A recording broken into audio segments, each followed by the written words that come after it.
Today's speaker is Paul Consani.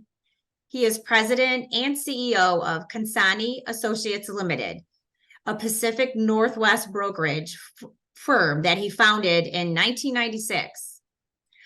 Paul presented full-day practice transition seminars in 22 cities in 2023 and is here today to speak about associateships.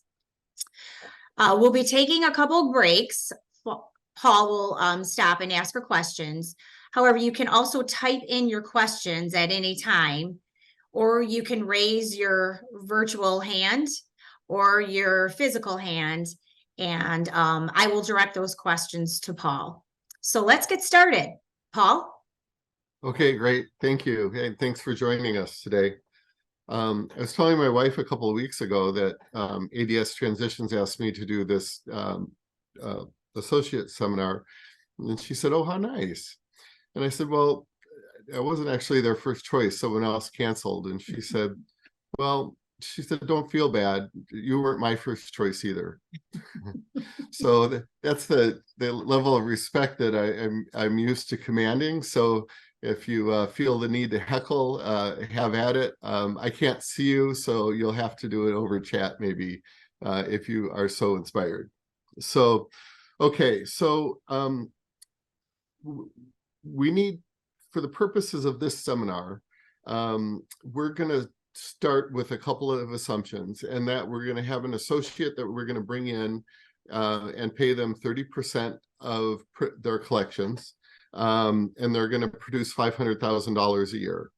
Not necessarily the plan for your office, but we need to start somewhere for this exercise, and we're going to use those numbers for that. Just wanted to mention really quick, I actually never use notes when I do seminars, but I am today because there's no way I'm going to finish on time unless I follow what I put together. So if I'm looking down more than I'm looking up, I apologize for that. So, so whether you're looking for someone that just needs a place to work, or you're looking for an associate with the intention of them eventually buying part or all of your practice, there's two steps up front that you need to do, regardless of which of those scenarios that you are, hoping to put into action.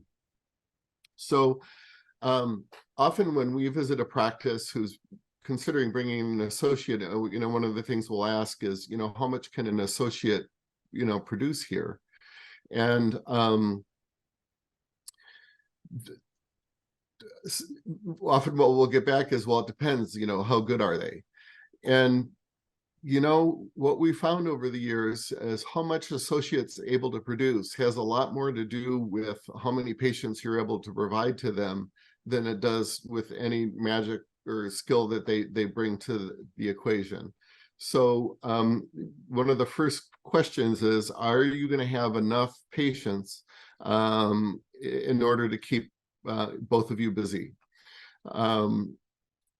It's a common mistake when a practice gets busy, they're not able to keep up with everything coming in the door, you're starting to refer more out, you're sending business down the road, to just declare, oh my gosh, we're just so busy, we need an associate, and just move forward with it.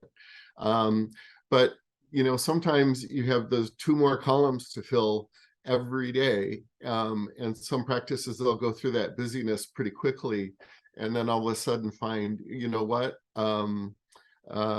we don't have enough here. So we encourage to do an exercise of basically looking through and coming up with, first, what is a typical dollar per patient visit that your practice has, historically. And then be thinking about an associate coming in and what their role would be. But you figure out, with that dollar amount per patient, how many patients they need. So per week, per month, per year, however you want to do it. But eventually you'll get to a number of patient visits that associate's going to need per month, and look to see if you have it. And for many of you, the best place to do that is to go to the front office and show them what you've come up with, and say, hey, do we have this? And if we don't, are we up for the whatever advertising campaign it might require to get there? So this is not a fun task, but it's a necessary task, and that's number one. You both need to be able to be busy, or it's not going to work. So two, excuse me. Two, the second task is sorting out what's the financial impact to the practice of bringing in the associate. So the way to go about do that is I just use a simple Excel file, because people will say, well, heck, I have 65% overhead, and how am I going to pay an associate 30%, plus some added expenses? It just isn't going to work. But many of your overhead expenses won't go up. So there's just some of them that are going to go up. So what I say is that dental practices are fairly predictable. And any one given practice, if you take a look at the history of the past few years, tend to be pretty predictable. You don't have wild fluctuations like restaurants where food costs go up and down. I say you can, sort this out ahead of time. So take either a profit and loss statement or tax return, preferably for a full 1 year period, as a reference. Open up an Excel file and just pull each category, and down the left side, make a column of every category of expense. Then go in and decide which ones are not going to change. And some of those are obvious, of course, like rent. And then some of the ones that are going to change. So for example, lab. If you're going to produce another 500,000 that's being produced by the associate, lab is whatever it is for you, probably 10%. So you would, in the second column, you would add, $50,000 for, added lab. Supplies, 5%. So you put that in there and just work your way through each column. Now, the most one that takes most of your attention is going to be wages. So, an assistant, 2 assistants, assistant and a half, depending on, what you would need. How much does it cost for an assistant? So you'll put that money in and add that to wages. As far as the front desk, that calls for a little bit more speculation on your part. There are many practices that are heavily staffed up front, and they could bring on that added volume with really not needing to add anyone at all. So it's quite possible a couple assistants might be, the limit of what you need to add. You want to take into consideration what your plan would be for hygiene, and but in any event, to bring in that extra $500,000, I say that this is something that you can sort out ahead of time of what that's going to do to your bottom line. So during the associateship period is what we're talking about now. So whether this is someone that's just coming there for a place to work, or the intent is for them to buy in someday, during this first associateship period, this can be decided ahead of time, and you want to make sure that it works. Excuse me one moment. I drink a lot of water when I speak. I'm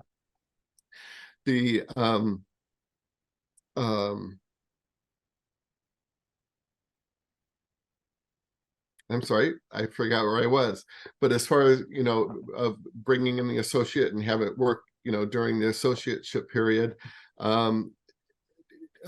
once going through that process, you'll kind of see things float to the surface of what it might look like. There have been many practices over the years that have brought in an associate. The owner is working as much or more than they were before, and they're actually taking home less money.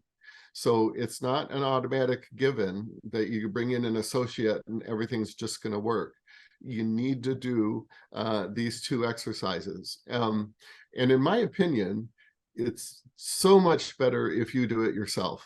You know, many dentists just tend to shy away from this stuff. They hate it. They want to pawn it off on someone else, have your CPA, you know, do these calculations. But, you know, you're really the one that's in the best position to judge, you know, how much added staff would be necessary to bring in that added volume. You know, what your lab's likely to be, what your supplies are likely to be. And then also when it comes to, you know, beginning to get a sense of, do you have enough patients to do this? Again, you know, you or possibly with the help of your front office are really the best one to do this. So this is one, you know, this is not a fun process, but it's not rocket science. It is a bit cumbersome and it may take a good chunk of an afternoon. But these first two steps are, in our opinion, are just really invaluable in deciding whether to move forward with an associateship potentially, and also giving the tools that you need, you know, to move on to the next steps. So, so before, you know, moving on to how to present an opportunity when we're now looking for someone that would be eventually a partner or eventually, you know, buying the practice. Are there any questions or comments that people had on this first section before we move forward? And we'll take just like 2 minutes. Give me a chance to drink some water and take 2 minutes for any distractions that you need to attend to. And then I'll take a look at the questions and we'll field any that came in, and then we'll move on to the next section. So just give us 1 or 2 minutes here to look at questions if there are any. So feel free to type in chat, or you could unmute yourself. Or if you want to use the reactions and raise your virtual hand. Right now, I don't see any questions at this point. Okay, great. All right, thank you. Okay, now as far as designing an offering for an associate to come in to your practice, if the design is for them to buy all or a part of a practice, it calls for a little different style of recruiting, you know, for the practice, and it's an additional step of homework for you to do. And that homework is, you know, what are you prepared to do and what are you looking for long term? And before we get into the meat of it, I just want to stress that for an associate that's looking at opportunities, they're going to be looking for practices and working with doctors that have a clear vision of what's going to happen when. You know, today, you know, young people would like to own sooner rather than later because of good banking out there and just kind of a change in things over the last 3 years. You know, most doctors are able to buy and own a practice within 1 or 2 years. So that desire to want to own in that period of time is generally also going to be the case with associates that you bring in. Now, there are some groups that, you know, speak to this long, you know, 5 to 10 year transition of ownership from senior to junior. That, in my opinion, in most markets is just not really a competitive offering. So to work for several years without having equal or full ownership, they may be open to that at first, you know, when they get out of school and they say, oh yeah, that sounds pretty good, because you know, they don't know how to bill insurance, they don't know how to do the taxes, they don't know how to do payroll. And you know, several years of mentoring before being part or a full owner can be appealing to many young doctors. But that changes very rapidly when they're in the practice for several months, because they begin to see, well, owner doctor doesn't know how to bill insurance either. The front office does that. And they don't do their taxes. The CPA does that. So, and they, may need to hire a consultant, but they, quickly begin to see how much more money they're going to make as an owner or a part owner than they will as an associate. So, in my opinion, any associate that you bring in with the idea that it's going to be 4 or 5 years before they have ownership, they may agree to it now, but as they see what happens out in the marketplace and they become aware that they can buy a practice outright once they have a year of experience, they're not going to stay if in most cases if the transition period is too long. So anyway, getting back to what you offer, this is going to require probably some outside help, because what comes up very quickly is your personal financial situation. So meeting with a financial planner is a big part of designing what you can offer to an associate, and determining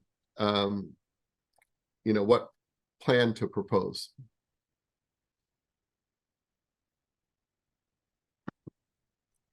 So meet with your financial planner, meet with your spouse, because the decision of what to do is not going to be purely financial. If it was purely financial, that's easy. What's going to make you the most money is, work 6 days a week until the day that you die. I mean, nothing we can come up with would compete with that. So, clearly your decision is going to be based on things other than necessarily what makes the most money. That'll be part of the decision, but to really get clear and spend some time with your family and go on a vacation and give it some deep thought is where do I want to go and where do I want to be, because you're not going to get what you want if you don't take the time to first design and sort out what you want to see have happen in your practice. The only way you're going to get what you want is to take that time, go through these steps, and come up with a workable plan that will meet your goals in wanting to have the practice work. So.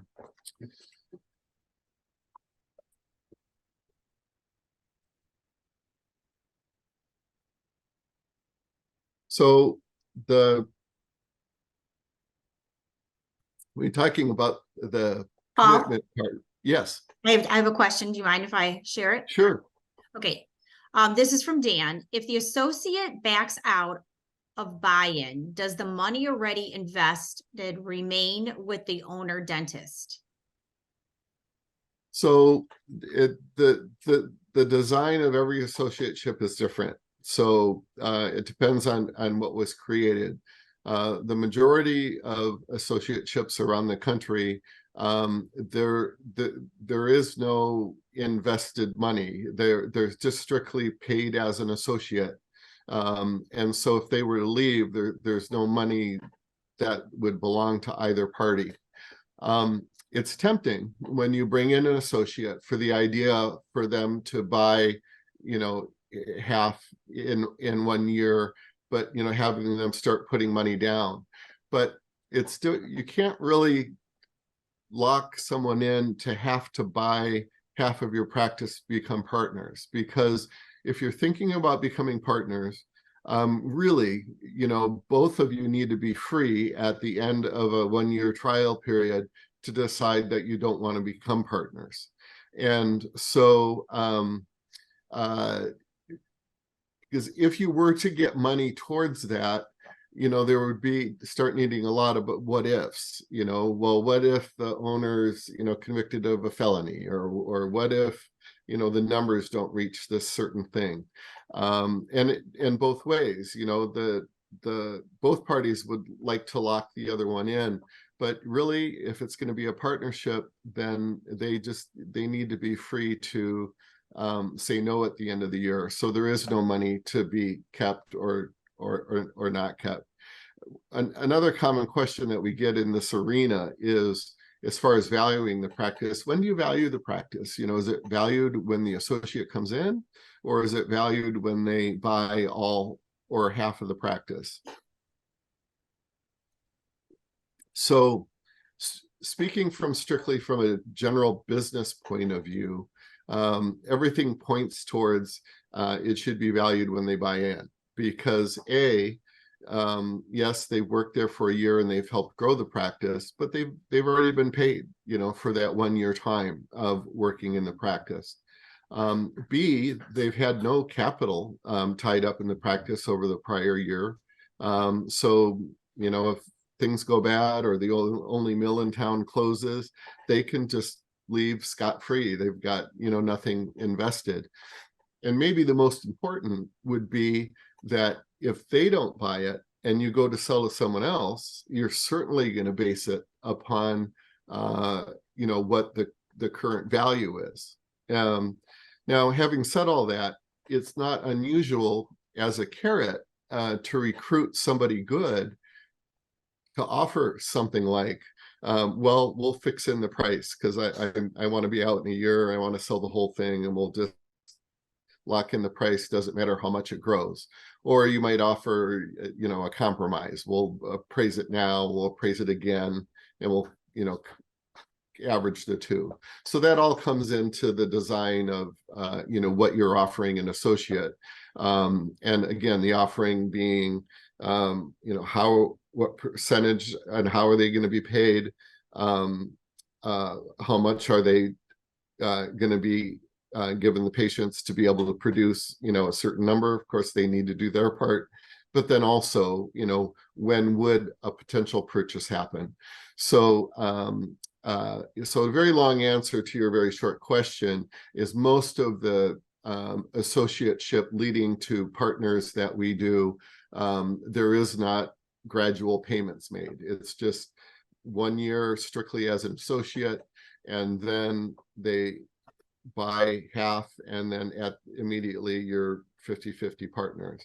So that's the majority of the way that we do ours. But again, the thing about partnerships especially is, you know, there's no textbook you can pull off the shelf and say, okay, this is how to do it. And I have professional differences from those who give seminars saying, oh, this is what you do. This is exactly how you do it. And you follow this plan. But, you know, doctors are different. You know, sometimes they're both clinically very similar. Sometimes they're not. So the design really is very specific to the different practices. So I don't know if I answered your question, but if there is money that's being put towards the purchase, whether or not the associate keeps that or the owner keeps that would just be whatever the design was and what was come up with in the partnership that the broker designed, you know, when they came in. So that clearly would need to be spelled out. But that's one of the decisions that would need to be made if you're going that route, is what happens to that money. So were there any other questions, Melanie? Oh, okay, great. So going to stress one more time the commitment thing as far as you're going to recruit somebody. It's kind of like the World War II suicide mission pilot that returned safely from 3 missions. You know, not supposed to come back. So they may have had the right idea, but they just didn't have the commitment, you know, to follow through with a program. So that's really where you want to take a hard look to see, you know, what are you going to be able to commit to in the offering, as far as when they might be able to buy part, you know, or all of the practice. Sometimes actually, and this often will happen in a family situation where someone will come in and say, I work for my dad, and he said that I could buy the practice after 2 years. It's been 7 years. I can't afford this any longer. I'm not funding my retirement. So although it may have a really romantic, warm fuzzy about bringing in your son or daughter to the practice, it may work fine, but it just won't automatically work fine. Suppose you get along, you have similar philosophies, you enjoy working together, that's all great. But really the question is, can this one individual specific practice meet the goals, the financial goals of both doctors? And often, if going through this exercise, maybe the practice can't. And in that situation, it's not as much fun, but it really calls for you and your son or daughter to practice separately, so that there's not this conflict of, who's going to get their financial goals met, because you both need to get that met. And it's possible that one practice, can't do that. So the associateship leading to partner, there's a limit to how much of the partnership you can agree to in the contract at the beginning, because if each of you are free to not join each other at the end of the year, if in the contract you've spelled out what the partnership's going to be, as long as you each have the freedom to leave, you also have the freedom to say, you know what, I'm going to exercise my right not to move forward. However, if you'd be willing to renegotiate the X, Y, and Z terms, then I'd willing to be partner. Then it makes it powerless and to put it into the associateship agreement. So what we would typically do is have an associateship agreement, a legal document that just addresses the associateship period, how they're paid, what the restrictive covenant is, all of those issues. But as far as the partnership, we still design it, and it's still important, in our opinion, to talk about, what that's going to look like, including often the price. Are we going to expand the facilities? How are we going to divide the profits? And, a lot of partnership issues that we don't have time to talk about today. But rather than putting them into the contract, we put them into what we call a memorandum of understanding.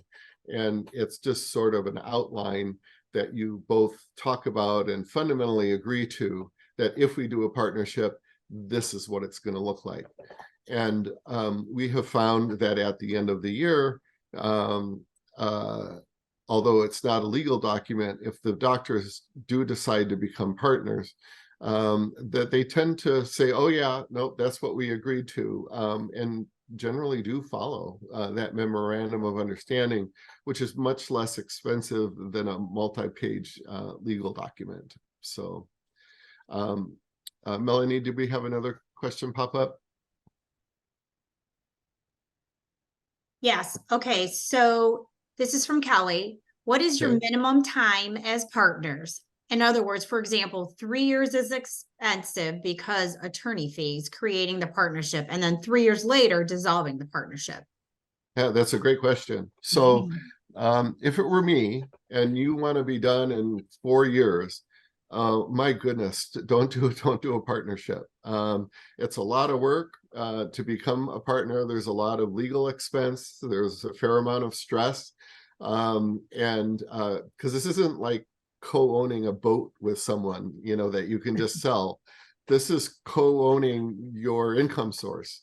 So if you're going to work together for 10 or 12 years, great.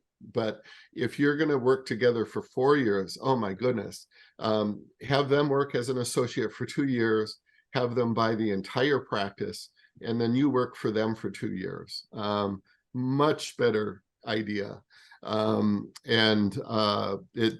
only one person that needs to be the decision maker at any given time in that program. So in our opinion, that's far superior. Again, long answer to a short question. I would say 5-6 years is kind of maybe the minimum where I would start thinking about partnership. Everybody's wired different, and it's up to the two doctors. But if you're looking at 4 or 5 years, we would strongly suggest just a couple years each of you owning. So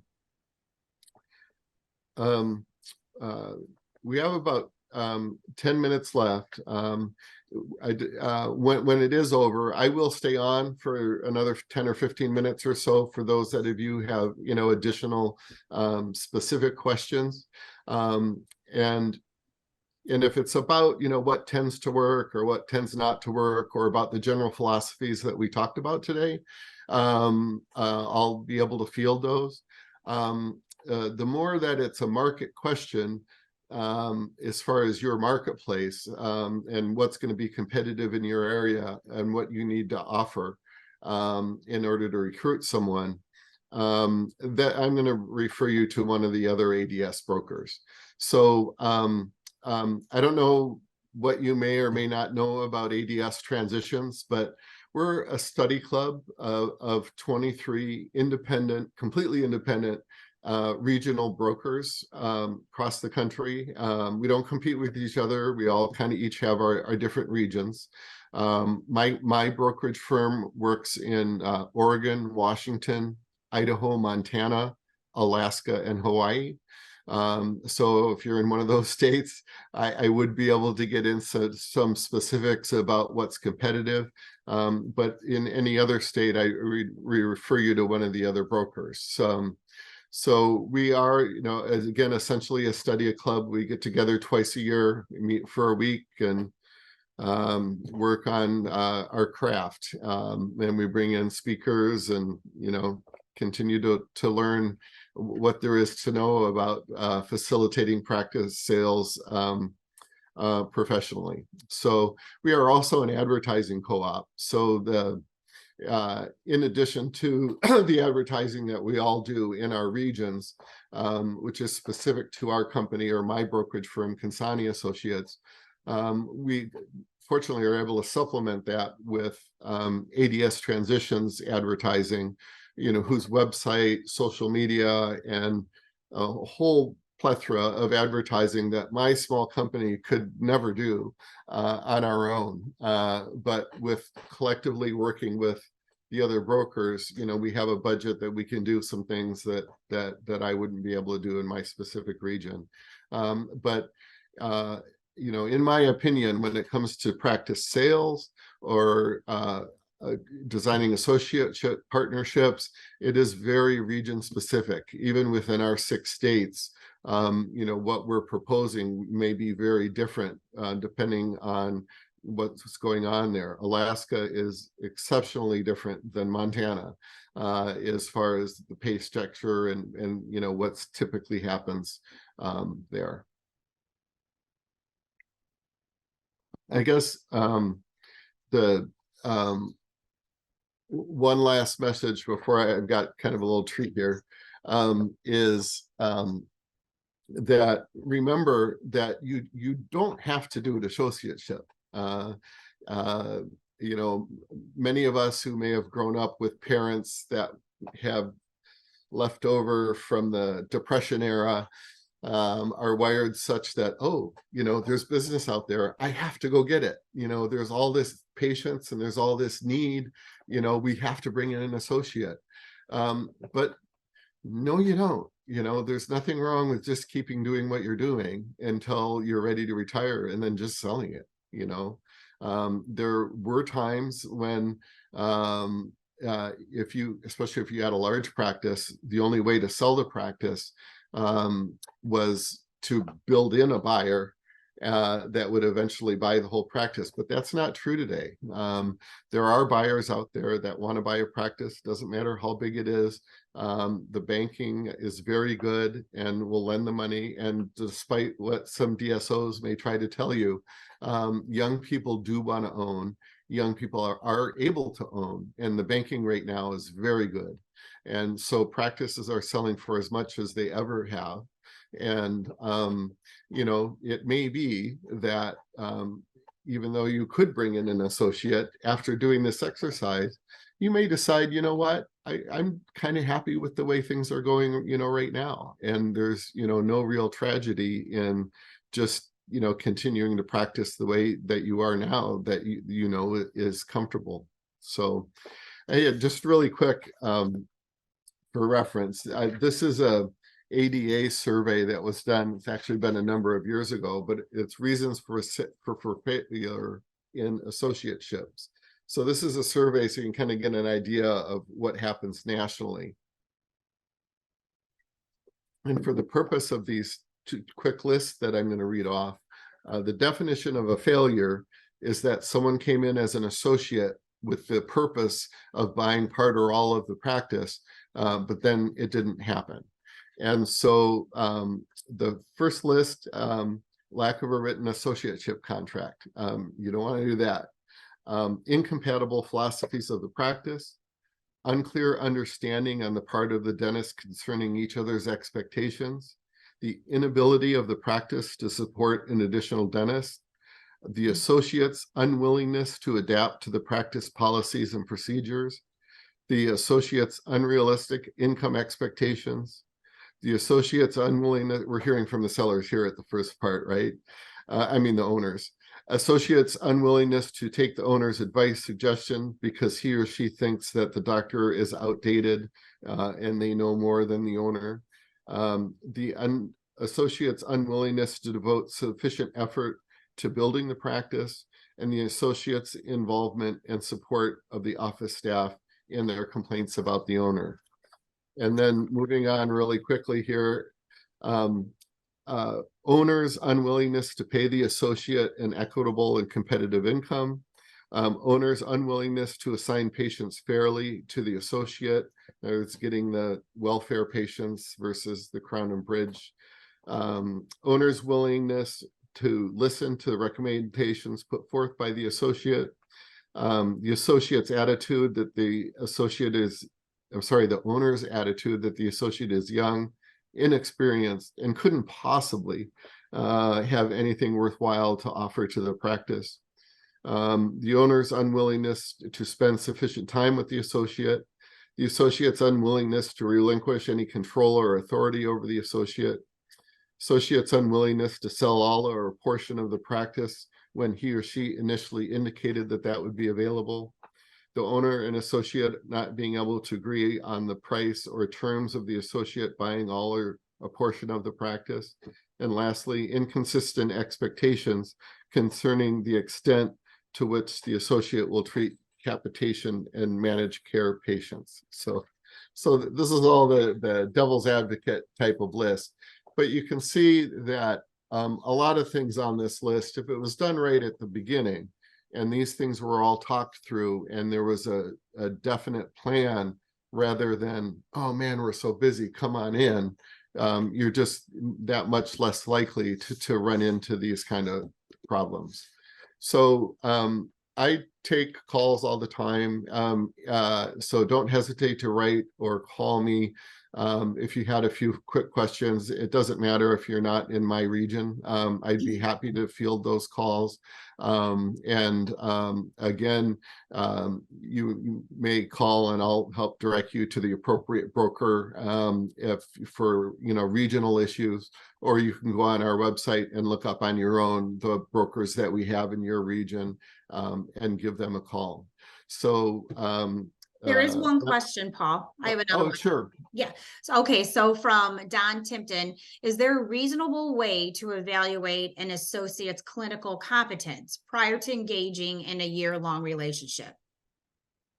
That's really very difficult. We're in a very litigious society today. So if you call, prior employers, you're not going to get much. And also the schools, they really can't say much. So it is very difficult to assess, their clinical abilities. Most of the associateship agreements that we put together, you would be free to let someone go in a couple of months if it wasn't a good fit. That's not always possible. Sometimes for either or both doctors, a year commitment's necessary. But we when possible, either party can leave, if it's not a possible fit. And if, the goal is that you're going to be working together as partners, as soon as that's not going to happen, it's maybe the best, the sooner that you move on, the better. That's one of the niceties, I guess you'd call it, of hiring a broker to help recruit an associate, is although we may not see their clinical work, we do know what kind of questions they ask about the practices they're looking at, what's important to them, and you begin to get a vibe of those who just want to work really fast, make as much money as they can, and that doesn't matter what the margins look like, and then you may be surprised, when meeting with a doctor, just for 20 minutes or a couple hours at your practice, to kind of get a sense of what their commitment level is to providing good dentistry, because for us, we really see it as a work ethic issue, because there aren't very many dentists that just really want to be a good dentist and take a lot of continuing ed, but just can't figure out how to do good dentistry. The ones that do marginal work seem to be the ones that don't really treat it as an ongoing craft, and that it's just get through school, get to own a practice and start, bringing in the money. So again, you might really be surprised at how much you can garner as you get a sense of their personality and what's important to them and what questions they ask.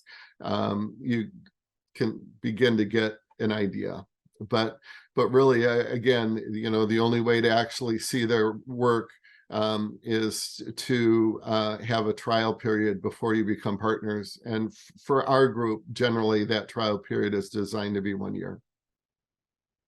So time is up. So we actually need to end the formal part of the process.